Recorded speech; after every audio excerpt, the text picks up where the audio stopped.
Hello and welcome to Castle of Horror, the show dedicated to horror movies and awesomeness. This week we kick off our 2019 retrospective on evil children with the 1956 film The Bad Seed about Rhoda, a pigtailed murderous child psychopath. Bear in mind, if you haven't seen today's film, we're going to be talking about it from the perspective of horror fans who have seen it. So warning, spoilers ahead. From Denver, Colorado, I'm your host, Jason Henderson, author of this winter's Young Captain Nemo from Fievel and Friends Macmillan Books. With me from Austin is Tony Salvaggio, tech director at Rooster Teeth, lead singer and bassist of the band Deserts of Mars, and lead guitarist of the band Rise from Fire. Say hello, Tony. Howdy. Howdy. And from the Rio Grande Valley, once again, it's been a while, David Bowles is a Mexican-American author and translator from South Texas, where he teaches at the University of Texas, Rio Grande Valley. His latest book, They Call Me Guero, was just selected as a Walter Dean Myers Honor Book for the Outstanding Children's Literature. No! And he's gone. Well, I guess it is the computer. Oh my god, it's not the mic. It's not the mic. Breaks my heart. Damn it. And I I just wonder if he can try a different browser. Maybe. He just popped off and he's gonna pop back on. Because I heard the little doom. Okay. Yep, so Jay, can you try a different browser maybe? if I try a different browser, then the problem is I don't know. Let's see. Maybe if I try a different USB port. That I don't think also, so. yes. I don't know. Hello? I'm Hello? Oh, you guys are here. Yeah. No, we don't hear you, Jason. We'll just start singing the piano parts and increasing with increasing build up. The Claire de Lune. Yes. Why would she play that? The screams, oh my god. God, that was insane. That was a Such really weird- insane scene. Doesn't she? Isn't Well, she when it escalates? Isn't she playing like Pop the Weasel or something? No, it's always the same piece. was But still what the I same loved, piece. what I loved is that when she was like, the mom starts hitting the back of her hand on the table, and then she's hitting the back of her hand on the door, and you're just like, you could totally identify. You're like, oh my god, she's gone. She's lost it. She's gone. She's gone. Can you hear me now? Yes. Yes, we can. Okay, that's weird because they're all right. So I've changed USB ports, so maybe that'll make a difference. I really apologize. If not, then we'll try a different browser. I'm so sorry. Okay, so No. you heard me. Start from the beginning, But- because you weren't that far in. Oh no, okay. Well, yeah, because your introduction to me, you were basically done with your introduction to me. I could just say. Yeah. I I'm pretty sure would say that hello. okay. Co-written with Adam Gidwitz. Say hello, David. Hey there, how's it going? How's it Great to have going? you. We're so happy to have you back. It's always a blast. Thank you. And I think this will be a fun one. Okay, and finally, also in Denver, as always, color commentary from attorney Julia Guzman of Guzman Immigration of Denver. Say hello, Julia. Hello, Julia. I'm laughing because every time David's on, you say my name differently, and then sometimes you say it differently from my name to my practice. But then he went full gringo. He went gringo. Yeah, he went full gringo, right? Yep.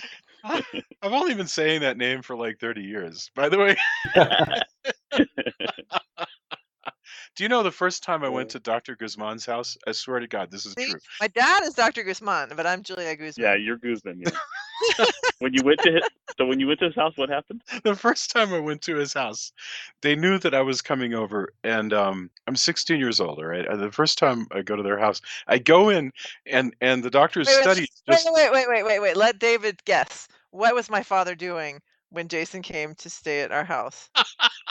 This was just a visit. I wasn't staying. It was just a visit. This was just saying. No.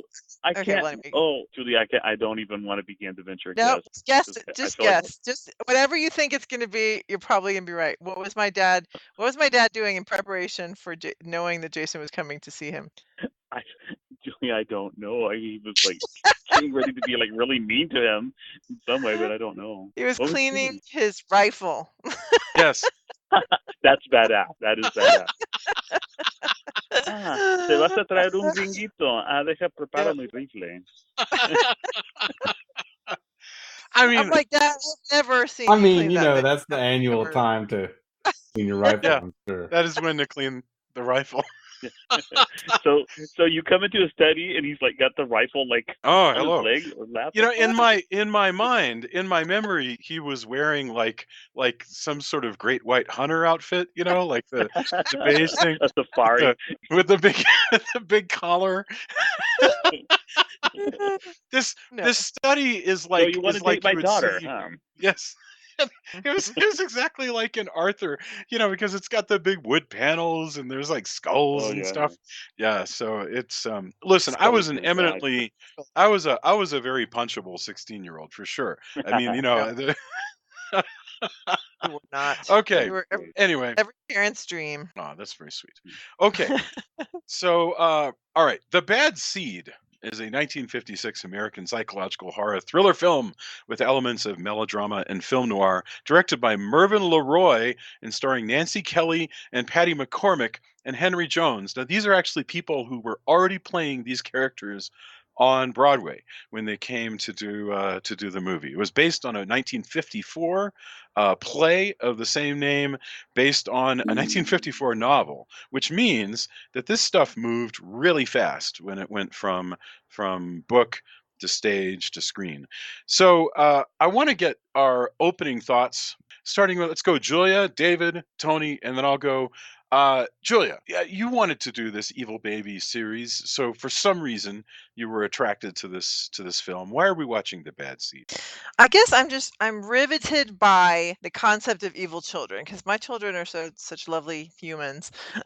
But I'm just fascinated by the idea of children who are evil because we want so much to believe that kids are perfect angels, and we certainly want to have parents be able to take care of their kids, and all that could be good, and adults are the bad guys and the kids are the good guys.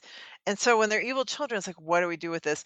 So I remember this film just being fascinating to me, and I'm really glad to revisit it because it's so fun to see this little psychopath kid, Mm, and have and see how the mom handles it and how other people handle it, and what should you do with a kid like this. And especially as I was watching it, I was thinking so much about, how we talk about kids who are either mentally ill or violent or bullies or whatever, any number of things. What do we do with them? And I'm really excited to have that conversation as well as just to talk about the film. fantastic. I'm looking forward to it. This is actually one that you and I watched this movie about I don't know, like 20 or so years ago, I think Hmm. was when it was.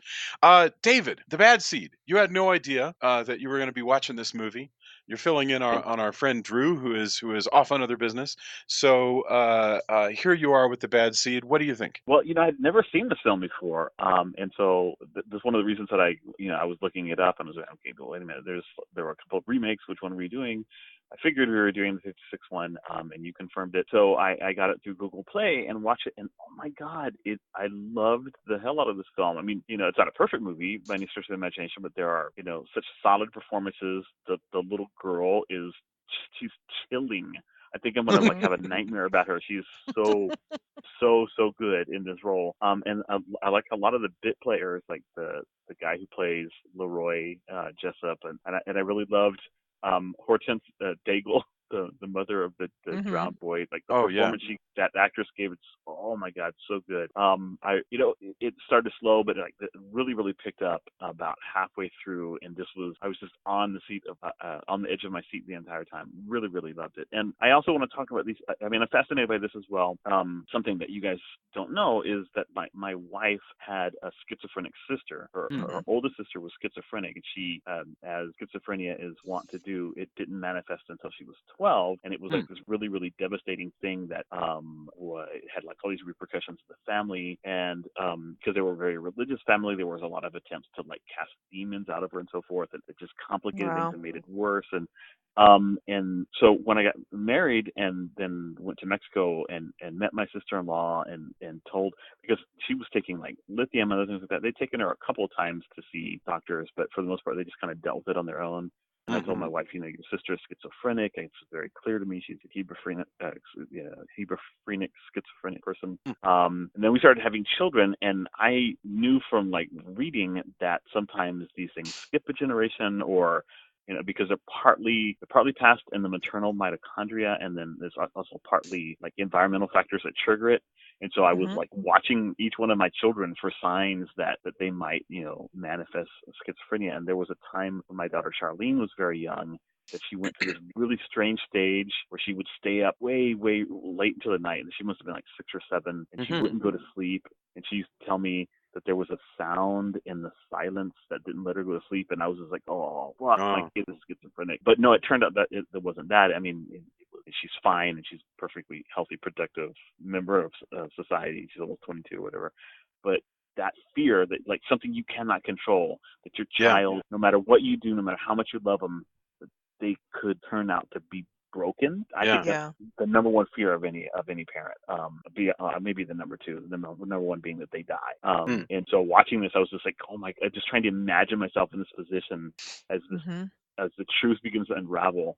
And the actress playing the mom, I mean, despite the fact that she does get a little theatrical when she gets over, because she's used to performing on stage, she like does a perfect job of it. And it's just chilling, and the way she decides to deal with it is really, really heartbreaking as well. So I'm super excited about talking about this film. I loved it. Yeah, we've got to touch the sort of the travel that this thing goes through, going from book to stage to screen, and the changes that it went through, and so forth. But it's so rare to have that cast that just follows it along. Normally they screw some of that up. I'm thinking of Julie Andrews not getting to do My Fair Lady, in the movies, even though by all accounts she should have, and then not getting to do Guinevere. Anyway, Tony, what about you? And I'm so happy that you're here. I don't think we ever asked any opinions like, hey, let's do Evil Babies. We just said, hey, it's Evil Babies next.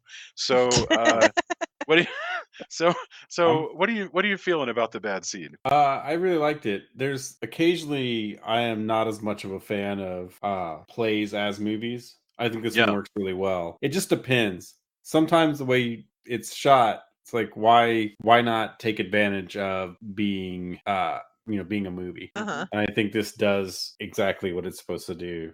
Again, some of the performances are melodramatic because they're actors who are used to playing this on Broadway, but I think that works as well. And the kid is just frightening. And it is such a thing. I mean, I don't, of course I don't have kids, but in general, that idea of someone who should just be normal discovering that, holy crap, this person's a sociopath is I can only imagine, if you're a parent, the slow unraveling of, wait a second, my child did this. It's just, totally devastating. Also of the time too, where it eventually gets around to, how readily available sleeping pills and all this stuff that's of the time, where if you're a mother, a housewife of this time period, these are fairly normal things, especially affluent housewife. All these things kind of fit together and are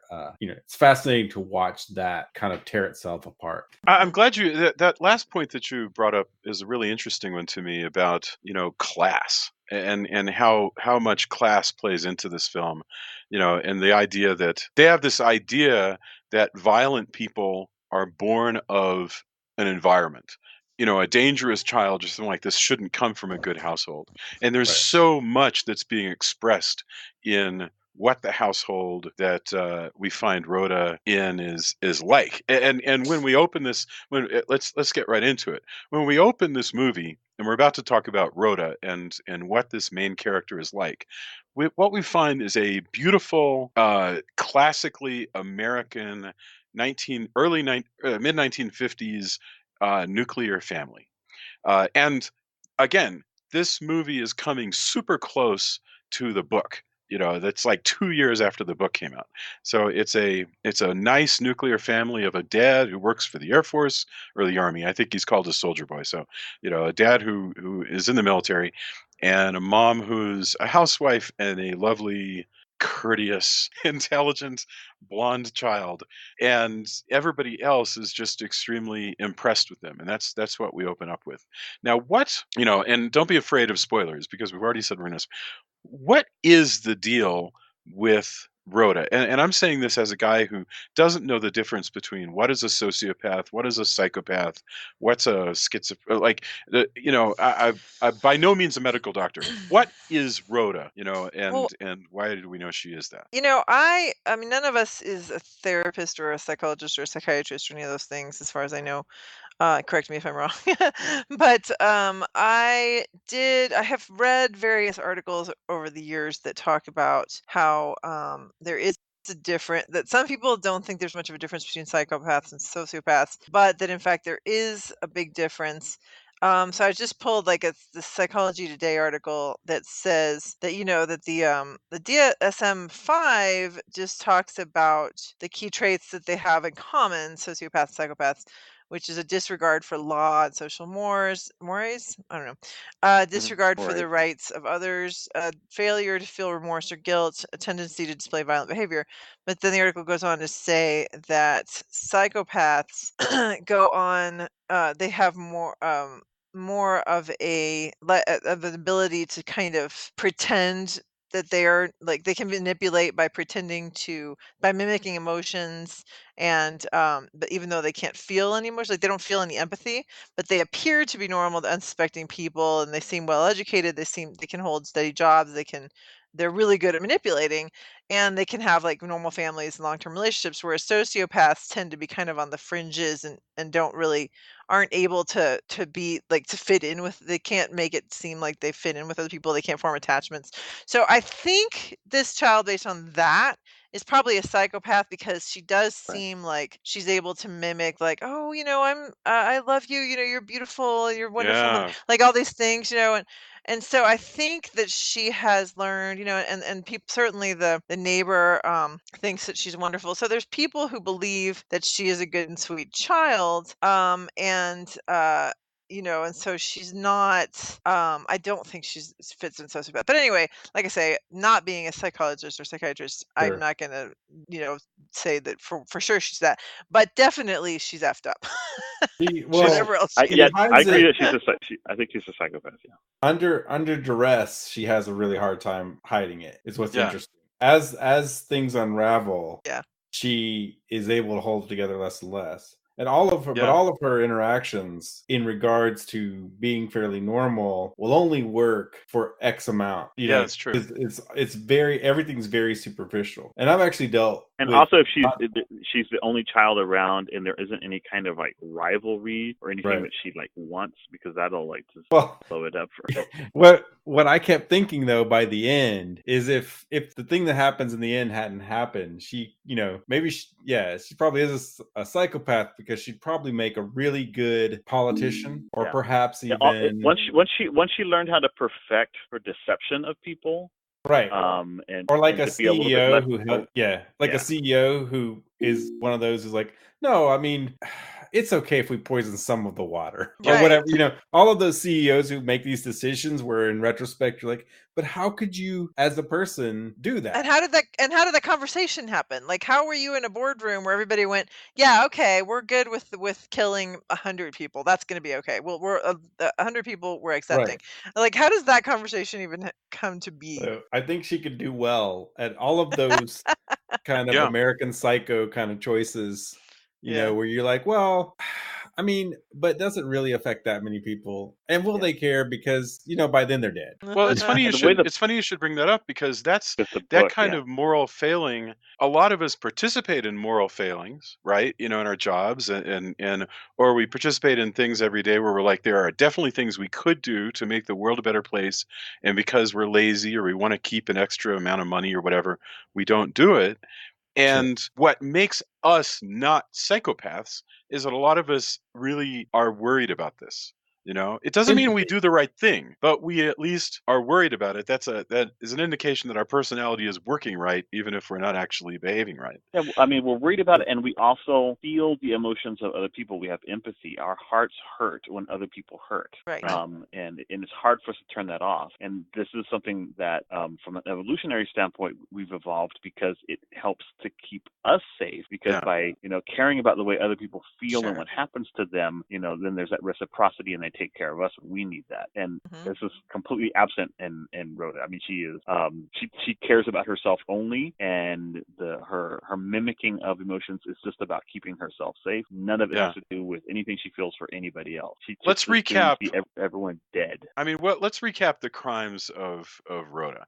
Well, okay, so can I take Yeah, a stab at that? Okay. go crazy. So we open, or not open, but we kind of get to know Rhoda when she's being the sweet darling that her neighbor is getting to know and just adores, and she's, kind of the perfect angel. Her father adores her. Father's going off to wherever, to whatever trip he's going on for the military. Washington D.C. And yeah, and so, they're just, everything's great. And suddenly the neighbor asks about this award, that this penmanship award that she had really wanted. And she just, it's like, and that's what, when you're talking about how good an actress she is, it's stuff like that when suddenly her face changes from the sweet angelic little face to this like, it's like she's just been like, a Yeah. switch has been switched, where she kind of looks off, her gaze fixes to the kind of to between the person she's talking to and the camera, and it's like not to the camera but between, like kind of off into space, and she's suddenly like, I should have had that award, it should have been mine. And she's just like, the anger is just pouring out of Yeah. her pores, or they're coming out of her pores. And you see like kind of a glimpse of, okay, this is what we're dealing with this kid.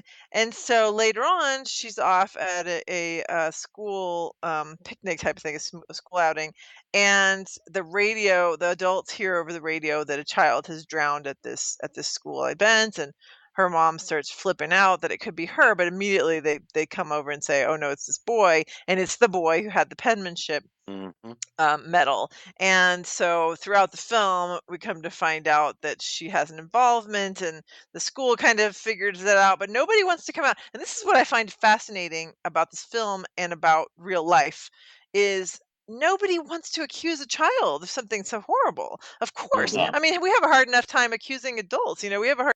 Especially not the child of an upper middle class family with a hero father, and Yeah. she's a beautiful blonde, perfect child. Like, she's not a hoodlum. She's not, this is not the person that does this kind of crime. And like, nobody, it's so appalling to the school mistress. What's her name? Finch or Fern, Miss Fern. Fern, yeah, Fern. It's so appalling to her. Like, she deeply suspects that she had something to do with it, but she's trying to rationalize it while at the same time saying, well, we can't have your daughter back next year because she just doesn't play well with other children. Yeah. And we think that she knows something about what's happened to this boy that she doesn't want to tell us, and we just can't, we can't accept that. But I don't think she killed him, that kind of thing. And it's about that time that the mother begins to suspect that there's something wrong, and that plays into like her own suspicions about her own origins that we hear more of from the visiting psychologist or whatever who they're having lunch with. Yeah. And he starts going on about all these female serial killers, one of whom is this woman that the grandfather of Rhoda wrote about when he was a journalist some 20 years before. And of course, later on, we Yeah. find out that this was her mother, that she's the child of a serial killer, and now her child is a serial killer, which is like one of the trickiest things of all. So I she killed wanted Claude to take. Pagel, and I was just going to say, and then we discovered that a year before she killed another woman. Yes. The old lady that they were renting from or whatever, basically pushed her down the stairs so she could keep her snow globe or some shit. Right. No, it was like a crystal globe with a fish in it, right? So those are two that's murders. the thing, is she's developed this thing where if there's a thing that she wants, she will plot to kill the person who has that thing. Yeah. And that's I just wanted to take a moment to talk about, like, when you're an actual parent. I mean, and you know this, David, and Joya, you might comment on this. For sure, you work so hard to instill good behavior in your kids, right? It's a mark of personal pride with you, and some people are more prideful about it and some people are less. But you instill, like, you're going to a restaurant, there's a way you behave. You're at a soccer game, there's a way you behave. So the last thing that any normal parent can, like, hear. The worst thing they can hear is, "Hey, I saw your kid at a soccer tournament or at a picnic, and they weren't behaving well." You feel awful. It's about you, Yep. right?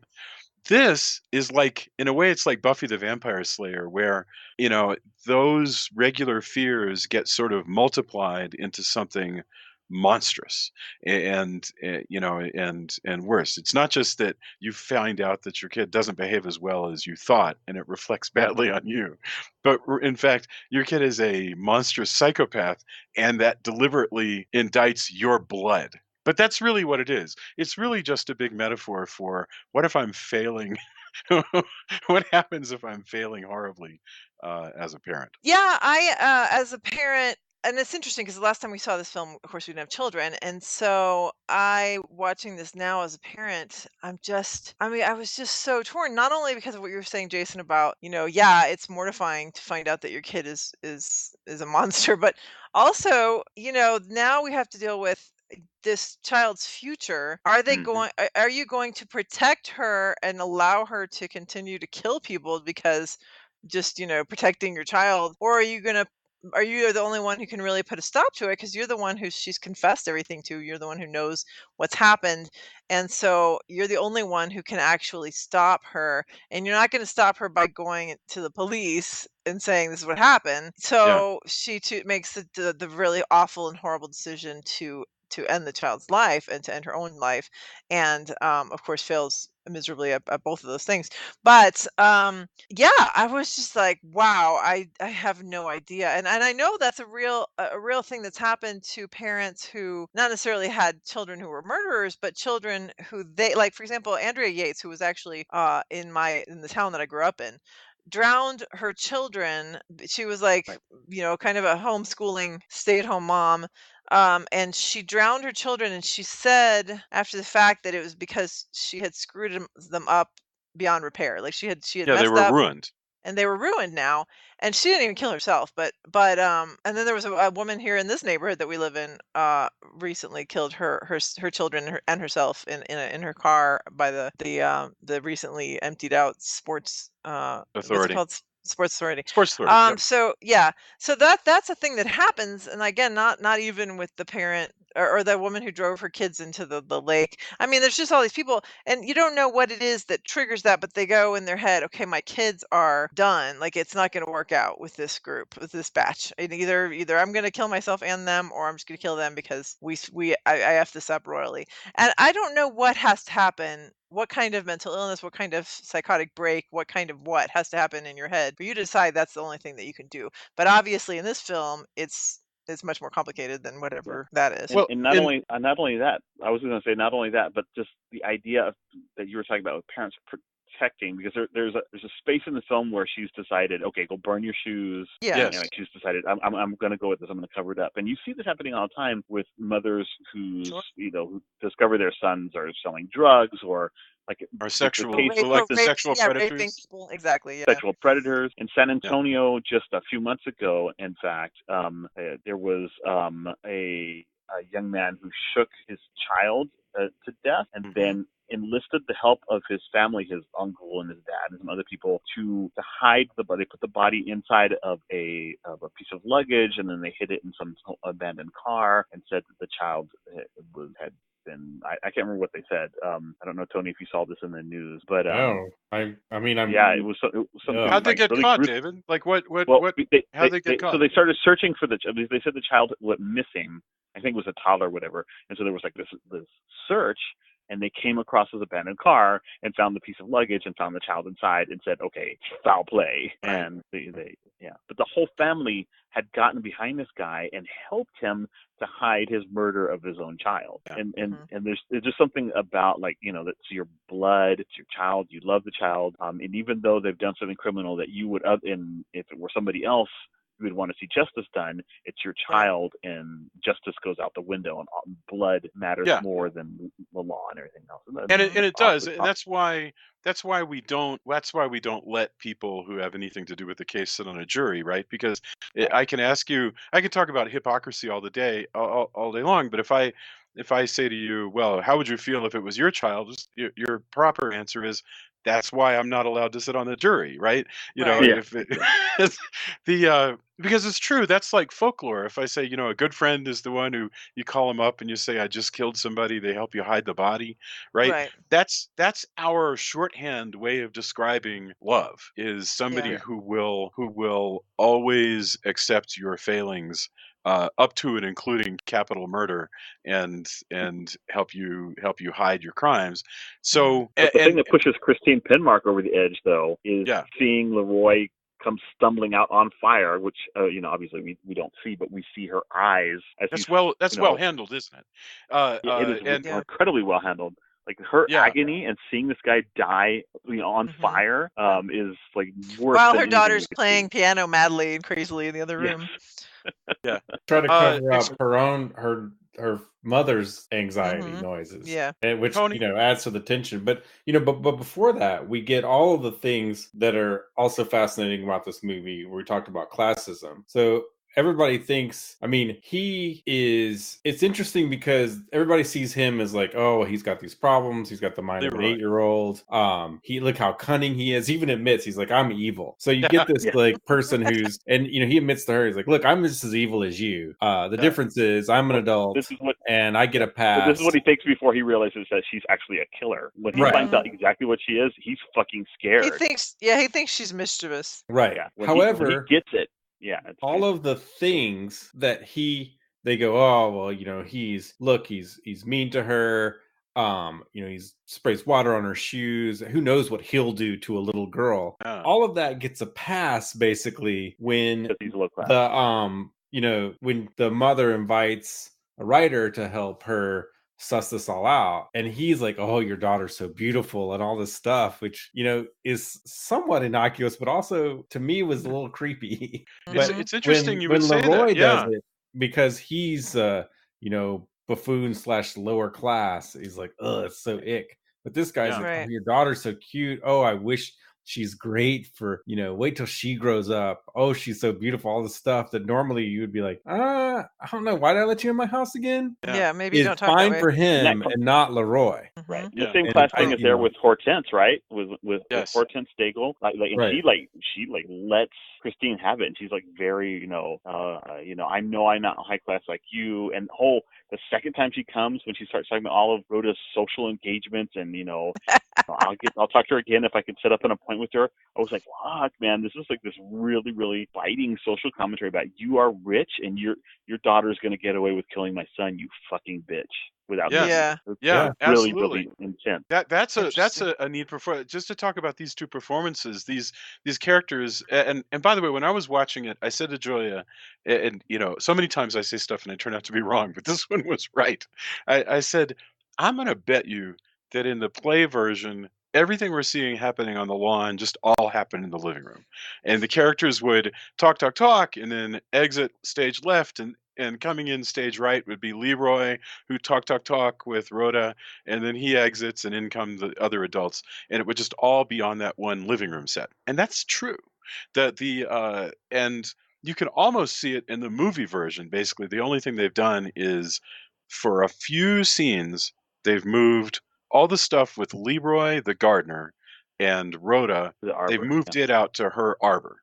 So And they do have the scenes at the park as very well. minor scenes, very like probably all Well, told the about last 45 scene is seconds. very the last Well, the scene last is scene very is not major. even in the play, but that's not even That's in the true. play though. This is the Yeah, late. yeah, yeah, yeah, yeah. Right, So, right. That's when we get to the ending, it's important to talk about why it's different from the play, why it's different from the book, like what that means. Yeah, oh yeah, yeah, You gotta absolutely. love though that this movie has. This is the first request that I've ever seen, like on screen, not to spoil a film. I don't know how common this was. it's a good I Uh-huh. don't point. think I've ever seen other movies, but this like, hey guys, don't spoil this for other people. With this ending is very unique, so please don't. Right. It's a super good point. Pre-internet, I'm glad that I didn't know. Like, I'd never seen this movie. Didn't know much about it all. I mean, I knew like the basic outlines, but I just went in completely cold to see this film, and the ending, like I was like, you could ask people, you can ask my wife. I went, holy shit! Yeah, I and was they not didn't. I expecting. mean, yeah, and it's not the ending, like you said. It's completely different from how it ends in the Well, play because but I everybody liked was. it. I liked the ending. I mean, even though, I Yeah, mean, I I would have liked liked the other, it. and I then, liked it too. I, Well, we'll I, talk about that. We'll talk about that in a little bit. yeah, but But yeah, But I think. Go ahead, Jason. well, I'm sorry. I was just thinking this notion of people who deserve to be shot in the head just for the general benefit of the public. That is a thing that I seem to be aware happened a lot in movies back in the 40s and 50s. You know, I'm thinking about like Of Mice and Men, like when Lenny accidentally kills the young lady in Of Mice and Men. George, everybody in the audience understands that George's decision to shoot Lenny in the head is literally the best thing for everyone, Yeah, it's and like and putting a horse down or something. yeah, there's this movie morality that happens, and Seinfeld used to joke about it, where he'd say, you know, you're watching a movie and you can't quite remember the details of something you know, you've been sitting in it, but you're losing track, and you turn to your friend and you go, why did they shoot that guy? And it's go, oh, that's the guy who attacked her on the night of the prom. And it's like, oh, well, I guess it's good they killed him then, you know, because movies have a morality like this. My point is, when it comes around and she's like, boy, best thing in the world is not to have you go into a mental hospital, which would be probably the policy of the state, but instead for me to give you sleeping pills. Um, we as the audience are accustomed to seeing vigilanteism that we would never, never, never put up with in in like real life. You know, I Right. don't think. I mean, like just picture it, okay? That the girl is brought before. Well, it happened with Andrea Yates. That woman killed 3 of her children. I mean, we're pretty certain that she was wrong to do it. But you know, if this woman were suddenly in the newspaper, and it's like, well, I did it, yes, but Rhoda was a serial killer. Well, the We thing wouldn't is, believe it. though, yeah, and I don't know about that because we not maybe not serial killer, but there's a lot of people who think that that little girl killed that kid. I mean, the teacher That's think, you know, true. the headmistress thinks it, the mom thinks it, and once you find that she has the medal in her treasure box, Yeah, clearly she's lied about the medal. The shoes match the prints on it, so the forensics are there. You know, it's no the case is pretty solid. So I don't think it would be a question of that. The question would be, they'd be like, well, okay, so your daughter killed this kid. Does that mean she deserves to die? Oh, and she killed the guy Leroy. You know, does she deserve to die for that, or should she go through the process everybody else goes through? Like you said, get put whatever in a mental hospital, get put in juvie, whatever's going to happen. I mean, the jury would be pretty sympathetic, but they would still have to obviously put her away, which is why I mean, this, yeah, this would not, a case like this would not even ever go before a jury. I don't think. I oh mean, no, yeah. you yeah, guys you're obviously know. absolutely right. Yeah, Yeah.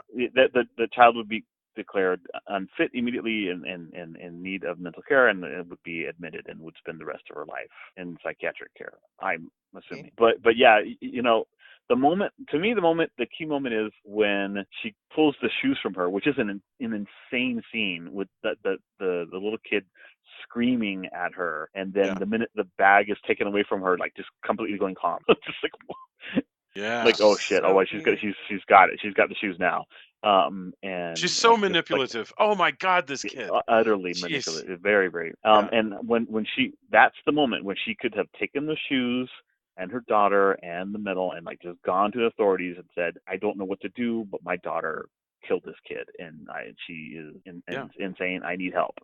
When she tells her to dump those shoes down the incinerator chute, she now basically is giving her daughter permission to continue. Now she's got an ally in the She's world. got an ally. Um, Yeah. yeah, and somebody who's going to That's love well her said. despite, yeah. And Well, there's I think something it else. emboldens her, and makes her able to kill Leroy in like a hideous way that is Yeah. like not even easily. I mean, that basically takes her ally away from her because it's too over the top. Well, she's not the best judge. You know, like we've talked before about the prefrontal cortex problem, right? Where a Yeah. kid, you know, even up to like 18 or so, still doesn't have all their decision making properties. So, Right. you know, one of the big dangers, I suppose, about Rhoda is that you're looking at her in her infancy, where she doesn't yet have all the decision making skills that she's going to get if when she's like 25 or 30. Well, okay. I want to jump in here because this is something we're talking about with our child, with our daughter, our older daughter today, and that leads me to the question of what the hell can you do? Because I mean, yeah, we talked about, yes, she might get locked up in a psychiatric ward. What can you do at this point to keep this child from staying in this, like from becoming a serial killer, from continuing to be a serial killer, whatever she is? I think it's the Dexter dilemma. Like she has gotten a taste for it. She's going to kill. So the only way to do anything about it is to try to I don't know, redirect that desire to kill into killing people that don't need to exist. And then that means being the judge of that and being the guide like Dexter's dad was. And it's just an untenable situation to put yourself in. Once she begins killing, it's like an animal that gets a taste for human blood, human flesh. You can't. How do you allow that animal to continue interacting with human beings? Crazy. What I don't understand, and I've never seen any data on, because how would you find this, right? I haven't seen data on people who engaged in dangerous, violent criminal behavior when they were children and haven't engaged in that behavior as adults, who can comment on, oh yeah, I did that as a kid, but I had this kind of intervention, and it was exactly the right intervention, and now well, I'm, you know what, yeah. You know where you could probably find that kind of data would be like children's soldiers in Africa, the ones who get like recruited against their will. Sure. By and because right, some of them do brainwashing, get free. right? Yeah, what kind of brainwashing people have done? Yeah, there's got to be studies about it, about how you change somebody's mindset, or how you change who they are while they're young. But those are people that have consciences, though. Like those are children who can be made to feel remorse about what they've done, and and that's what I'm saying is experience a change of heart. And she's not gonna. And Rhoda never will. Rhoda is. That's not going to happen with her. That's what I started out saying, is that I don't know what you do with a kid like that, because and this is what brings me to the present, which is the idea that people say, if you see see something, say something, or if you have any reason to believe a kid is a bully or violent or has violent tendencies, do say something. But I've talked to a therapist who actually dealt with a child who was very dangerous like that. And she goes, they come to me and I don't know what to do with them, because like you can't lock a kid up just for having this tendency, right? Mm-hmm. I mean, or having these thoughts. And so then what do you do? If it's a kid like this who's going to shoot up a school, just because you take them out of school doesn't mean they're not going to go shoot up someplace else, or get, just because you don't give them a gun doesn't mean they're not going to find a gun. So the question becomes, how do you proceed with a psychopath child before they've killed anyone? What can you do to keep that from happening? I don't know that anybody has that answer. I don't know if we have too many more answers than we had in 1956. Exactly. I mean, the only, at least in 1956, they are struggling to even figure out how to divide these things up. They talk about the big argument in the play is whether there's only one kind of killer, which is killers who have a bad environment, or if there are two kinds, born killers and made killers. And that's the big argument. And the people who don't want to believe that there are born killers are the people who have a vested interest. The ones who are attached to Rhoda and don't want her to. They don't want to acknowledge that there might be, just this doomed thing. Yeah, Mrs. The mom does decide that the best scenario is for her to slip sleeping pills to Rhoda. And what I find fascinating also is how gullible Rhoda is. Were you guys struck by that? But she looked at the bottle. But she switched she it. gets the bottle. No, she's not. Yeah, she's not. She is not. She looks like, let me see that. And Yes. the mom hadn't switched the bottles, but it's not so. But everything leading up to that, up to this point, is also. One thing I want to go back to is, up until this point, this is also, like I said before, the destruction of the family. The dads, they're supposed to be this nuclear family, but now the dad's off for who knows how long. Yeah. The housemate, neighbor goes, oh, well, your husband, are you sure he's not cheating on you? Yeah, that was weird. Was also horrible. She's, she tries to get her dad's help. Her dad's like, man, you've got all these thoughts, but you are kind of just still a woman. I mean, he's such a dismissive jackass. Like, Yes. because he tells the other guy too, hey, if you put that theory out, nobody will ever believe you. They'll shoot that full of holes. Because he doesn't want to admit. It's not till the very end that he even goes, oh, wait, this is what my daughter was talking about. Before then, she was just a hysterical woman, even if she is my daughter. Yeah. Well, and so have we talked about what the father, that whole business? I don't No, think you we've talked can. about Oh it, yeah, right? no, but Yeah. this whole all of her choices are this because of this unraveling, not just in her trust with her daughter, but just in she had an idea of how her life would go and how society is, and that just starts to just spin apart. Yeah. Like it's right. that part's really fascinating. So her thing is, and I do want to mention that I absolutely love the character of Monica Breedlove, the neighbor lady. She's Her technically their landlady, I think. I yeah, think she runs this boarding house that everybody lives in. exactly.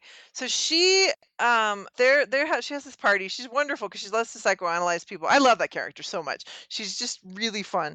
And so she's talking to the a group, including Miss I've just blanked on the mom's name. It's Christine Penmark. And she's talking to everybody, including Christine, and Christine says she's like, let's do some free association or whatever. And so Christine ends up saying that she's often dreamt that she was adopted, or that she didn't, her parents are not her parents.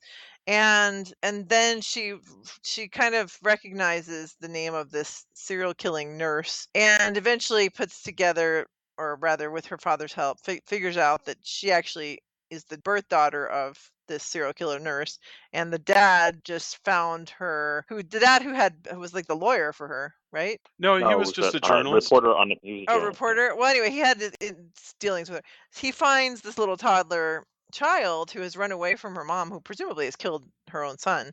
The toddler has run away and is found by somebody who, and he ends up, the dad ends up raising her. And so, in fact, her own birth mother was a psychopath as well, and it skips a generation with her. And then, despite the nurturing, the environment that the child's grown up in, the nature part has won out, and she now has inherited her grandmother's serial killer vibe, or whatever, the gene. Yeah. Yep. Do you know, here's something I want to throw in, like a wrench into the works. I mean, I don't think the movie ever says this, but one possible reading of this is that, there's all this, so much made of the nature versus nurture thing, and we're meant to assume that up to this point, Rhoda has lived in a very nurturing environment. But what if in reality, the story? What if we were to take the story, and I don't know if it's intended this way, but it's like one possible reading, as an indictment of those upper middle class white, 1950s values, that like supposedly this is a lovely nurturing home, but it's actually very sterile. And the dad is a war hero, so he's away a lot, and there's this objectification of the father figure as like he's like strong, and that's why he cares about her, and that's why she cares about him. And I don't know. I mean, I guess it could be read maybe from a present day perspective as being an indictment of those values. Yeah. I think that reading is there. I mean, I think that to the extent that the other characters who don't share in the middle class life that they have, and by the way, it's strictly middle class. I mean, they don't own their own house. For instance, they're renting some rooms in a big boarding house that's occupied by a bunch of different people. But having said that, they're quite middle class, and there are several working class people who resent them. That's possible. I would bet you, David, though, that reading was not present in the 50s. Yeah, exactly. I'm almost positive it was not. but I think it's a good reading. You could definitely run with it.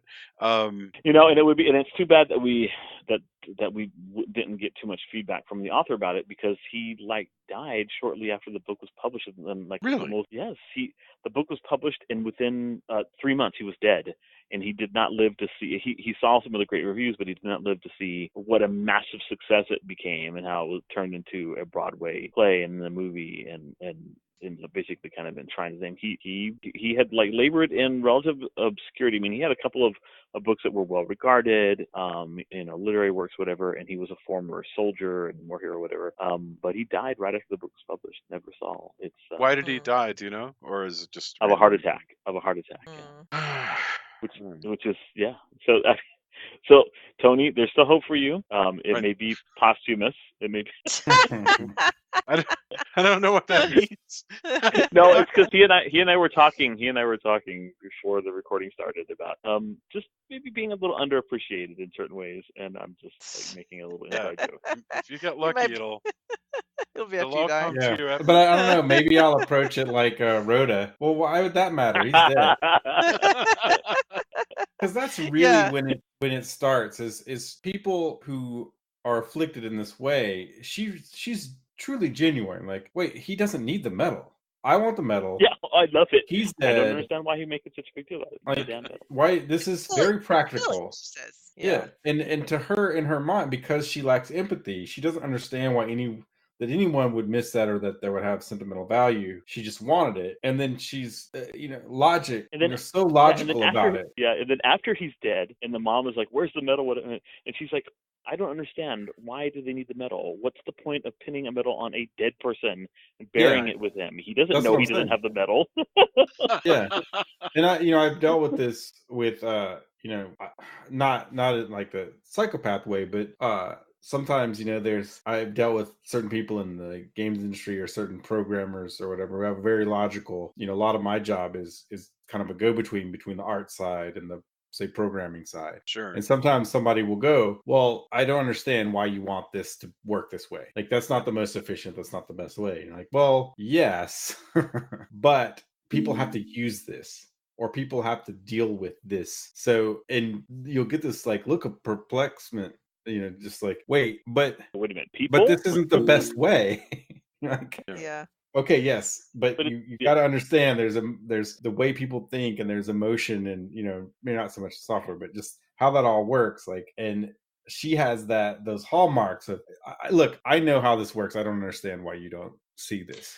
Yeah, right. And it's fascinating. It's very scary and creepy, but fascinating in the sense that you could have somebody who, just because of the way things are wired, has just those bits aren't there. I'd like to talk a little bit about the end that was in the Broadway version, sure, and then the end that we get in this version. So in the Broadway version, and I'll let somebody else explain what happens in the movie. But in the Broadway version, what happens is the mother decides, listen, things are not going to go well for Rhoda. I'm going to put her down with some heavy from sleeping pills. Give her a lethal dose of sleeping pills. She gives her that. The girl goes to sleep. She shoots herself in the head, and by just doing then, so, she wakes other people up. Mrs. Breedlove comes and finds that the mother has killed herself, but saves the girl. Killed herself. Right, okay. Shot herself, yeah, and saves the girl so that the girl is revived and will go on being a ever more efficient psychopath for the rest of her life. And people were so furious. People were so furious about this ending that they had to add after the curtain call, when all the actors come up, they had to add a little gimmick where the actress playing the mom and the actress playing the daughter would come back out onto the thing and sit down on the couch, and the mom would spank Rhoda, like there in front of everybody, to kind of to laugh for everybody, to kind of dissipate, because they were so fucking furious that the play was ending this way. So when they made the movie, well, first of all, of course, the ratings board, you're not supposed to allow crime to win out. Like, crime is not supposed to pay. But they had to change the ending. They had to reverse the ending of the play so that the mother survives. She's inept at shooting herself in the head, and that this is a glancing blow, and she's able to come out of a coma. And then, and what I thought was, when I read that the ending was different, I was like kind of surprised, because the ending is really, really great. The earlier, the mom has revealed to her that she took the medal and went ahead and threw it into the water beside the pier, so that the dock or whatever, so that they would find it there and not suspect her anymore. So the girl waits until her dad is asleep. A storm rolls in, and she dons her her raincoat and takes a flashlight and goes down to the pier, and she grabs this little fishing net with a metal pole to start fishing out this metal, and lightning strikes and fucking kills her. Oh my god, it was so unexpected, and the movie just ends boom, and I was like, holy shit, that was great. I love it. Just a black and and also it's like the blackened smear where the girl was, and you're like, damn. Yeah. It does That feel was very much like a horror comic though. Yes. Like yeah, that you can tell that's not. that I was don't not know. in the book. I also was like, I That don't was think this tacked is the on. way that this would end. Like this feels very. I mean, I it's set jumped up onto okay, but Wikipedia immediately. it's so abrupt. I was like, there's no way that. Well, hey, I mean, it would be hard to do that in a play setting anyway. But I was pretty sure. You know, I haven't seen this in a long time. In my head, though, it always made sense that she would survive because, sadly, the world we live in. I don't mean to be too cynical, but seeing, Psychopaths especially over the thrive. past couple of years, where there's very little, you know, especially if you're in a family like this one, there seems to be very little repercussion for people being psychopaths. And that Well, imagine if saddens this me were to like no Rhoda and end. Trump. Yeah. Well, I mean, I don't even want to get like just time and time again the sliding scale of, well, if you're from this class. I mean, even growing up, you know, I grew up in a very rural area, like I've said before. You know, I watched people get away with all kinds of things because they went to a prep school or whatever, or because they're an attractive white person. Sure, all all of it, all the time. And so when it came to that, I was like, you know, no matter what happens, in reality, I'm pretty sure this girl would learn to just do whatever and get her by. privilege would protect her until she figured it out how to like use it the best way. Yeah, totally. And that saddened me and made me like, this is a little too real. For some reason, when she was going down the street, I was thinking when she was going down the street for whatever reason, there was like a scene where you like see kind of like a house in the distance, and I was like, shit, is she gonna go kill the Daigle woman? I don't know for some reason. Right. I thought she was going to the hospital to kill her mom. Yeah. I thought, oh fuck, she's gonna go kill somebody with that flashlight. She's gonna beat somebody's head in. Well, no, I mean the next person she's gonna kill would be Mrs. Daigle. Yeah, because because that's right. Because she wants to. She's gonna kill her tomorrow night. Yeah, you know she's. She's already came up with an incredible lie about what the fuck was that they're gonna do. They're gonna sunbathe. Sunbathe, like high up on the roof, and she's gonna push her off the roof where no one can see us, Papa. You're like, damn. Right. Dad's like, oh, that doesn't sound weird at all. That's it's like, okay, honey, have fun. Yeah, because he's so oblivious. How useless is he? He's like the very first example of like a useless dad character. That motif, by the way, has been around forever. People forget that. You know, there's this shorthand idea that like Father Knows Best is an example of like the 50s and so forth. But people forget that Father Knows Best on the radio show had a question mark at the end of it. It was intended to be that he was a little clueless, that dads tended to be a little clueless. Now, maybe it was because they got the power and we love them. You know, in other words, it was still part of the patriarchy. But you know, this guy from Perry Mason who plays the dad here, he is not too useful in this thing. He's, you know, all the women are skating circles around him. And I don't know, maybe that's just because we're seeing the domestic life and he's just sort of ornamental. Have you ever had that, by the way, where you see an ending and it just rattles you like for the rest of the evening? Because I certainly have. And I mean, as an adult, I've seen movies and, you know, it's just imaginary. These aren't real people, you know, nothing, you know, there's nothing real. Nobody got killed, you know, and yet it can really rattle you if the ending is not what you expect or is way outside of them. So I can kind of completely understand something like that happening with this. Well, especially when it's unjust, you know, when there's injustice in the ending, then you're just like, wait, that can't be how it is, because we desperately want for people to get what's coming to them, and it's just that's why, like Tony was saying, in real life, when somebody gets off, you're just like that. You know, like the O.J. Simpson thing. You're just like, what? You know what I mean? Like, how did that? I mean, now he's in prison, but that was like many years too late. But you know, it's just that kind of thing where you're just like, I can't believe, or for sure. Now, I mean, the people in the last couple of years are falling like dominoes. So actually, I don't know that they're getting away with it necessarily, but up until now, certainly they have. I don't know. You know, I was thinking about like modern film and TV that's about women serial killers, and almost always there's like some sort of trauma in their childhood or backstory or whatever that makes you like root for them, and it makes you want to say, yeah, keep fucking killing, especially if they're men, kill them. Yeah. Whereas this movie doesn't allow you that fiction. It doesn't allow you Right. to like root for Rhoda at any point. I mean, you're just. Yeah. At least I was never rooting for her. When she died No. at the end, I was like, "Fuck you, okay, yeah, I'm down to yes, Right. cosmic justice." No, she's definitely there a was mistake. never I mean, a point where I was like, I mean, I thought it was kind of cool a couple times when she like just like let Leroy like have it and like it just like verbally, but like there was never a point that I felt like I was rooting for her. I was fascinated and frightened by her. She was very compelling, but it wasn't like this wish fulfillment female serial killer stuff that we do nowadays. Yeah.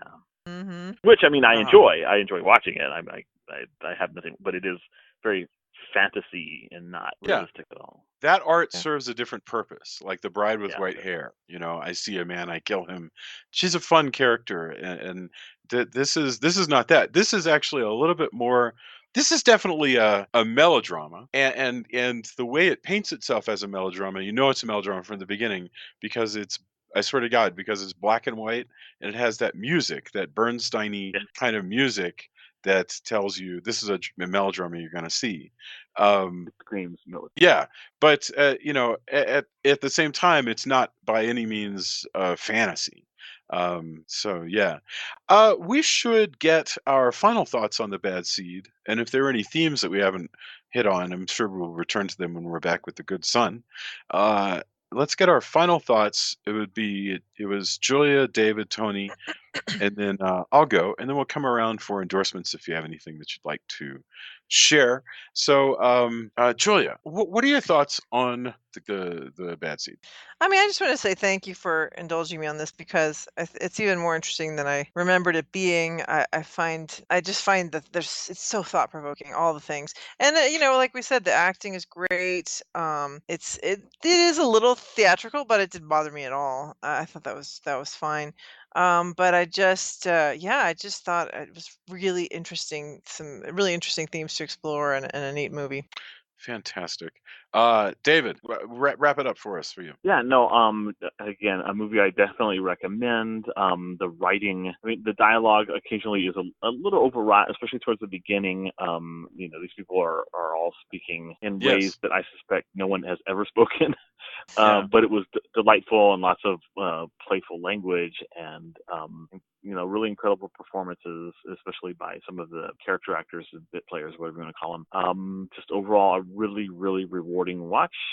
It was much longer than most movies from this era. It was like 2 hours and 9 minutes long, something like that. That's right. But I didn't feel it. I was captivated by I was captivated by it the whole time. Definitely something I was glad to have watched. So I want to say for to you, inviting me to participate. Huh? thank you for coming. I want to say to your point, David, about how they talk, though, that I really like that the little girl talks so weird because it fits with how crazy she is, like how strange she is, because she says all these things like, "Oh, Father, you're so big and strong," and "Oh, my beautiful, lovely mother, you're so beautiful." All the things, it fits perfectly with her whole "Look at me, I'm a perfect angel," you know, psychopath thing. But yes. Yeah, no, that's like all of that stuff was great. I guess I'm talking a little bit more about. I mean, again, these are like slightly different adults, and they're like into journalism and writing and psychology and stuff like that. But there are times when, especially Breedlove's dialogue is a little more highbrow than perhaps makes sense in terms to the point of being silly. It's definitely not real. Yeah, you're totally right.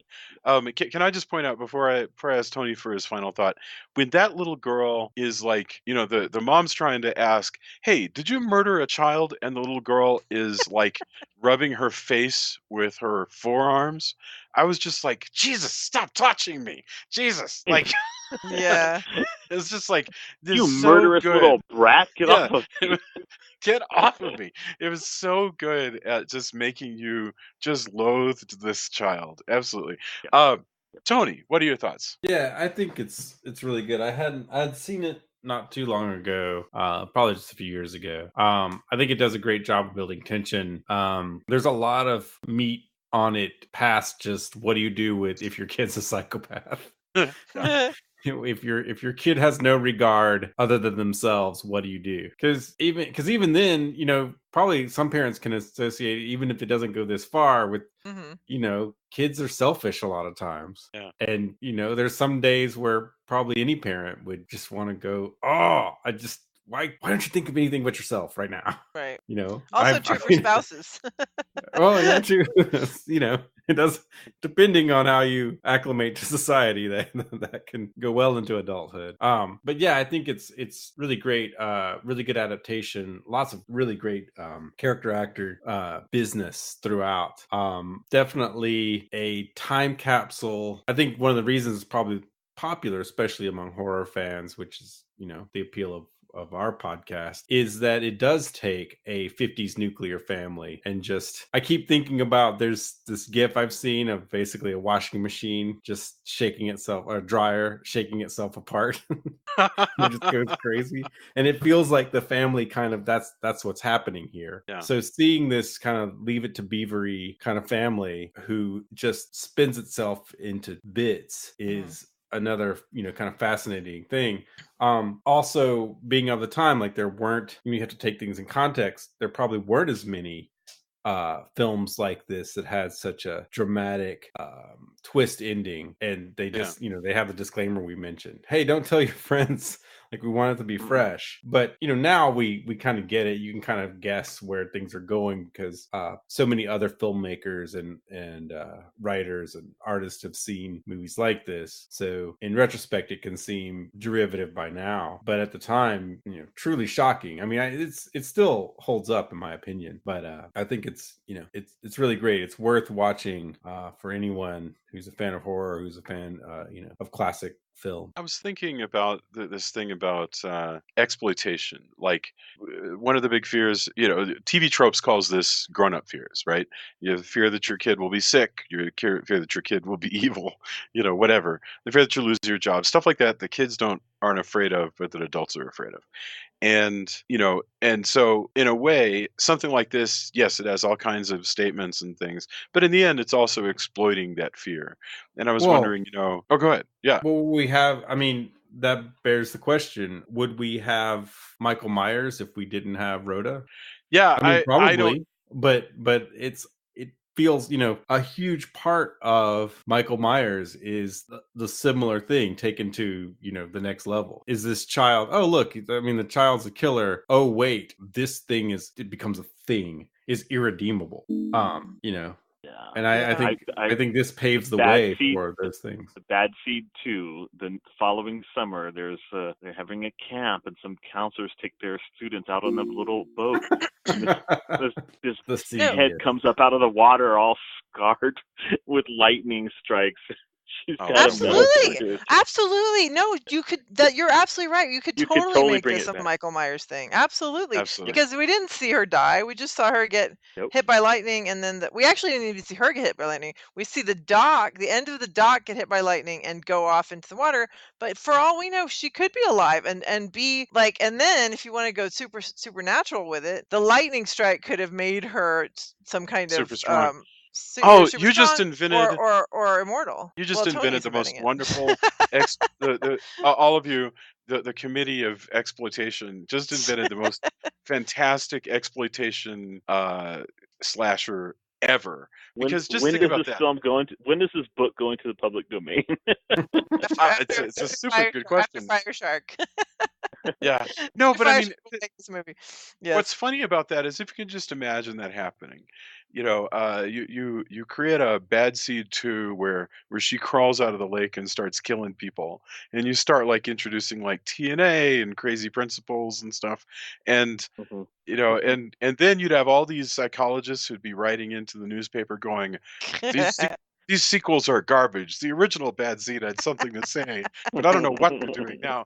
I don't know what these Castle of Horror people are doing with. there's an alternate universe where that happened. That's the hilarious thing. Is somewhere across the quantum realms there is somebody, there is a world where the bad seed became a big serial killer series. Bad Seed 2, Seediest. Or Right. Seedier, and then Seedier. Seediest is the third There's one. finally the Worst, one where like worst Rhoda was seed, in space and she's worst like, seed, worst seed. Well, you guys know, right, that Patty McCormick, the actress who played Rhoda, was in this movie in 1995 called Mommy, about a mother who is psychotically obsessed with her 12-year-old daughter. Awesome. Love it. And that some people see it as kind of like an informal sequel to Cool. fun. to The Bad Seed. Fantastic. She's neat. I like that actress. There's a wonderful interview with her on YouTube where she talks about being in the play, and she's very, generous and cool. I mean, she like has her stuff together. She's great.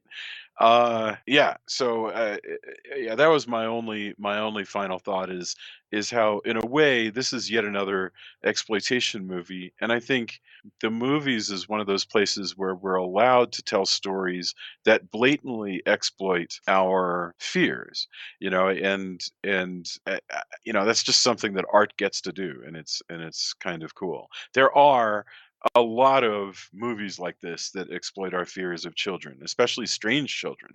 And that's one of the ones where you worry about public policy, because there are movies that are like, that essentially, if you took them seriously, would warn you against adopting children, which is the Mm-hmm. argument that one of the guys in this movie makes. And Yeah. yet, the person writing the movie is just like, I don't know, it just seemed kind of like a neat story. Like you adopt a kid, he turns into a demon. But and Well, in this that's case, it's not that's the kid; it's the grandchild. well, yeah, but there is a movie like where they get a Russian child, and I think he turns out to be an assassin or something. I mean, there's this, and what that is exploiting people's fears of foreigners and stuff like that. And so Sure. there's a constant dynamic between what art can do and the neat stories that come from exploiting our fears, and whether we should do that stuff too much, because sometimes we carry lessons we learn from art around, and it can affect how we make decisions. And I don't know what the answer to that is. I just wanted to introduce it. Mm-hmm. I got Interesting. I got nothing on solving that problem. Uh, so yeah, let's get our endorsements. I'm dying to hear what you guys have to recommend. So same order. Joya, you started those off. Is there anything that you'd like to recommend to us? I finally got around to starting to binge watch The Americans, which I've been dying to watch because just all the reasons, that it's supposed to be really good, that it's about Russian spies living among us, and so I just thought, okay, I'm finally gonna get around. Perish So the I've been thought. watching. I know. Well, I've been watching the first season. I'm not through it yet, but it's really good. Oh, it's so fun. I love it. It's really, really fun to watch. It takes place in the early 80s, so it's currently I'm at the point when Reagan's been shot, and there was a lot of freaking out about whether or not that was the Russians. Oh no, it's just this guy obsessed with Jodie Foster, thank goodness. But it's really neat. What an interesting story. So that is definitely an endorsement for me. And then I was thinking, now I'm blanking on something that I've been watching that it's just it's Crazy Ex-Girlfriend. Crazy, we've endorsed it a couple times. Crazy Ex-Girlfriend is coming to a close. The series is here in a couple episodes. This last episode was so funny. I just thought it was Yes. so funny because Nathaniel has this like daydream where he's in a romantic comedy and he's trying to figure out, but he's aware of it, so he's trying to figure out what the plot is and what he's supposed to do to get the girl back, and it's just really hilarious. I think this show is so creative. So if people haven't watched it yet, go back and watch it. And it's so funny and creative and interesting. And I don't know, it's neat. Fantastic. David, do you have anything for us? Well, I've been like rereading the Battle Angel Alita graphic novels on Comixology. I haven't read them in like forever, and just every time I see like scenes from this movie that's coming up that just seems so like really bad, I just like wanted to like go back and read the original source material, and so that's what I'm doing. Enjoying that Have a you lot.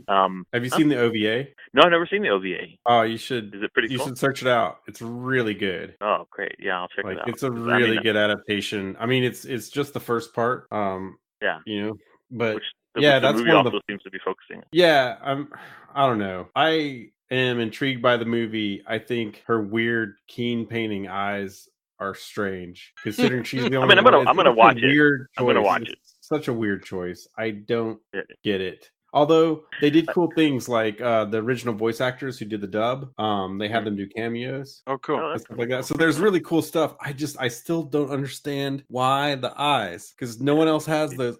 It just bugs me. But it looks pretty fun. But yeah, if you're reading the manga, you should definitely check out the OVA.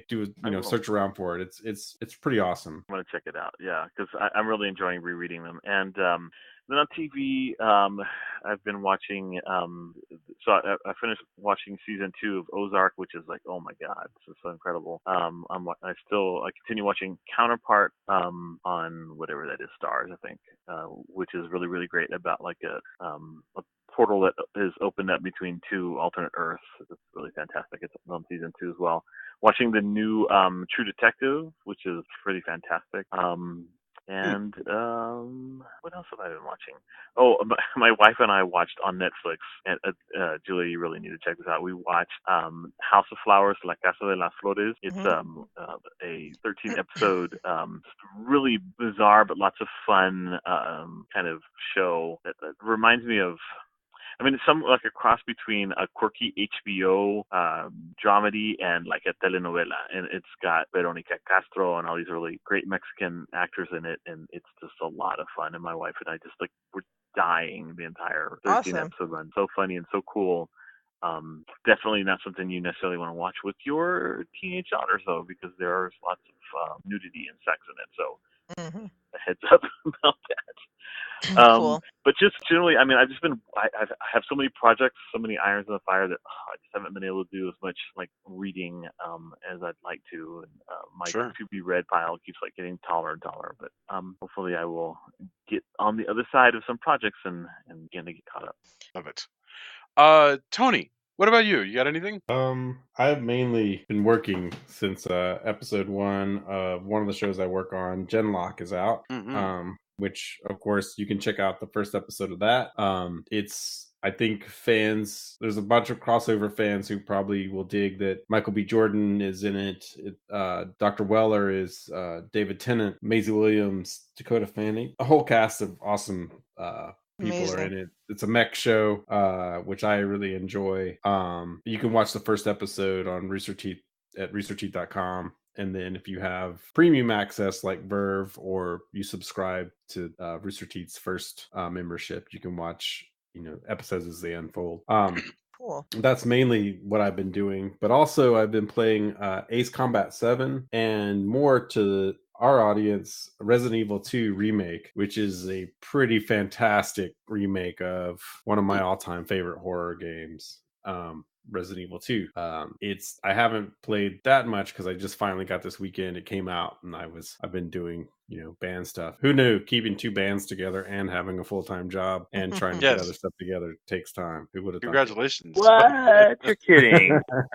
But But it's funny that Ace Combat and Resident Evil 2 are out. It's basically back to the 90s. Like, I'm back to the 90s video game wise, and that's a good place to be, actually. God, I hope the new Resident Evil TV series is more like the video games than like the movies. I'm hoping it will be. That tends to be the trend lately, so I have high hopes. Although I like the first Resident Evil movie a decent amount. Yeah, it wasn't too bad. Yeah, it differs, but it's still got some of the cool stuff. Eventually, not so much. But yeah, Resident Evil 2 Remake done really well, at least as far as I can tell so far. And like I said, I'm a huge Ace Combat fan. Even though I'm not a big flight sim fan, Ace Combat's kind of different in the way that it's more arcadey, and I really dig that. So that's been my main things. And check out, like I said, all the time I've spent, and many, many, many coworkers. I'm on call all the time, but they're actually working,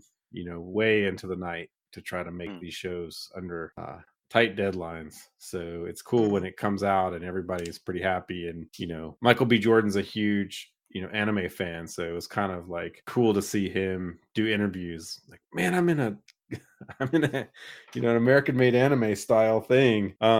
This is, this is super cool. So, yeah, and of course, the doctor playing a doctor. I guess he's getting typecast, but I don't know. it's great. And there's some there's a little Rise from Fire Easter egg and a Deserts of Mars Easter egg in there. Which I've been posting on social media. I guess Rise from Fire evidently has a gig in like 2068. I don't know if we're hologrammed. Oh, fantastic!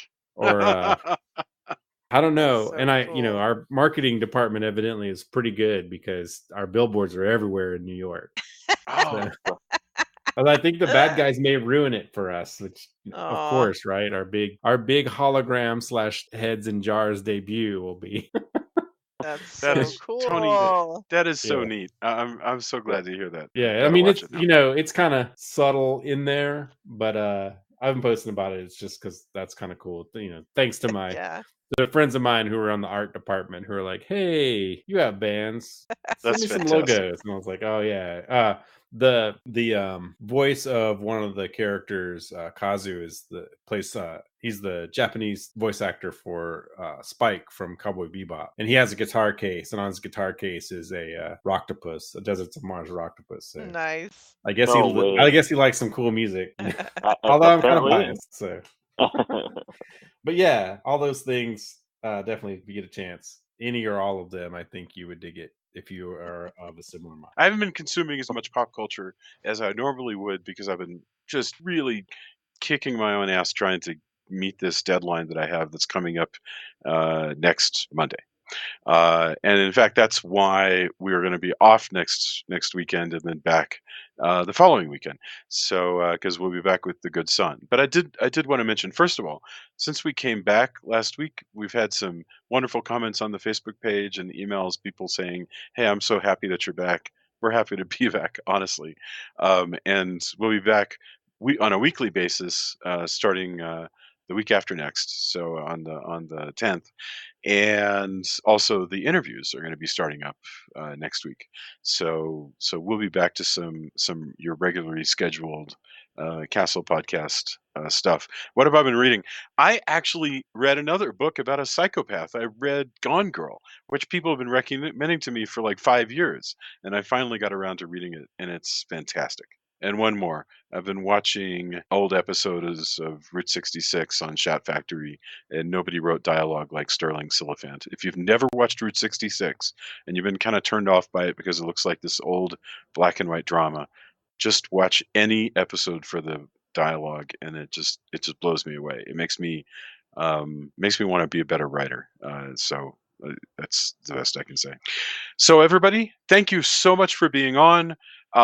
If you're listening, please come to the Facebook page.